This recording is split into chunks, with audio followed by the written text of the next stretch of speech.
क्या आपने कभी सोचा है कि 90% रिटेल ट्रेडर्स को नुकसान क्यों होता है, लेकिन बड़े इंस्टीट्यूशंस जैसे बैंक, हेज फंड और प्रोफेशनल ट्रेडर्स लगातार प्रॉफिट कैसे कमाते हैं?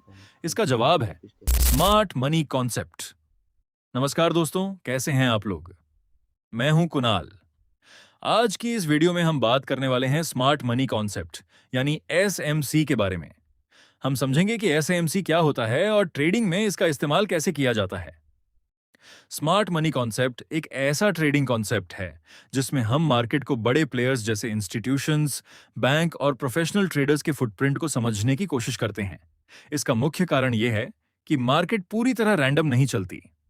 प्राइस अक्सर लिक्विडिटी, मार्केट स्ट्रक्चर और इंस्टीट्यूशनल जोन के आसपास मूव करती है। एसएमसी में हम यह समझने की कोशिश करते हैं मार्केट किस तरफ लिक्विडिटी कलेक्ट कर रही है, ट्रेंड या स्ट्रक्चर कैसे बदल रहा है, बड़े प्लेयर्स कहां से एंट्री ले सकते हैं। अब बात करते हैं एसएमसी के मुख्य पार्ट्स के बारे में। एक, लिक्विडिटी। लिक्विडिटी का मतलब होता है वह जगह जहां बहुत सारे ऑर्डर्स या स्टॉप लॉस मौजूद होते हैं। इसके दो मुख्य प्रकार होते हैं, बाय साइड लिक्विडिटी और सेल साइड लिक्विडिटी। उदाहरण के लिए इक्वल हाई और इक्वल लो के आसपास अक्सर लिक्विडिटी मौजूद होती है। दो, मार्केट स्ट्रक्चर। मार्केट स्ट्रक्चर का मतलब होता है प्राइस का मूवमेंट पैटर्न। इसमें हम देखते हैं higher high, higher low, lower high, lower low. इससे हमें पता चलता है कि मार्केट बुलिश है या बेयरिश। तीन, बॉस यानी ब्रेक ऑफ स्ट्रक्चर। जब प्राइस अपने पिछले महत्वपूर्ण हाई या लो को ब्रेक करती है तो उसे ब्रेक ऑफ स्ट्रक्चर यानी बॉस कहा जाता है। उदाहरण, अगर मार्केट अप ट्रेंड में है और प्राइस एक नया हाई बनाती है तो यह बॉस हो सकता है। यह ट्रेंड कंटिन्यू होने का संकेत दे सकता है।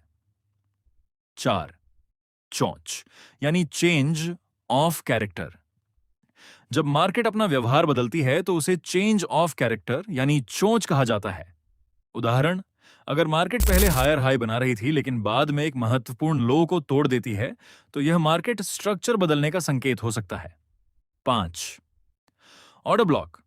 ऑर्डर ब्लॉक वह जोन होता है जहां से एक मजबूत प्राइस मूवमेंट शुरू हुआ था। ट्रेडर्स इसे संभावित इंस्टीट्यूशनल एंट्री जोन मानते हैं। उदाहरण, एक मजबूत बुलिश मूव से पहले वाली आखिरी बेयरिश कैंडल या एक मजबूत बेयरिश मूव से पहले वाली आखिरी bullish candle. 6, fair value gap यानी एफवीजी। जब ये प्राइस बहुत तेजी से मूव करती है और बीच में एक खाली या असंतुलित जोन छोड़ देती है तो उसे फेयर वैल्यू गैप यानी एफवीजी कहा जाता है। एसएमसी ट्रेडर्स मानते हैं कि कई बार प्राइस वापस आकर उस जोन को भरने की कोशिश करती है। 7, लिक्विडिटी स्वीप। जब प्राइस पहले लिक्विडिटी को हिट करती है और फिर अपनी असली दिशा में मूव करती है तो उसे लिक्विडिटी स्वीप कहते हैं। उदाहरण, प्राइस इक्वल लो को तोड़ती है, स्टॉप लॉस हिट करती है और फिर ऊपर की तरफ मूव कर जाती है। 8, डिस्प्लेसमेंट। डिस्प्लेसमेंट का मतलब होता है एक मजबूत और तेज प्राइस मूवमेंट। यह बताता है कि मार्केट में मजबूत खरीदारी या बिक्री हो रही है। 9, इंड्यूसमेंट। इंड्यूसमेंट एक ऐसा ट्रैप होता है जहां मार्केट ट्रेडर्स को गलत दिशा में एंट्री लेने के लिए आकर्षित करती है।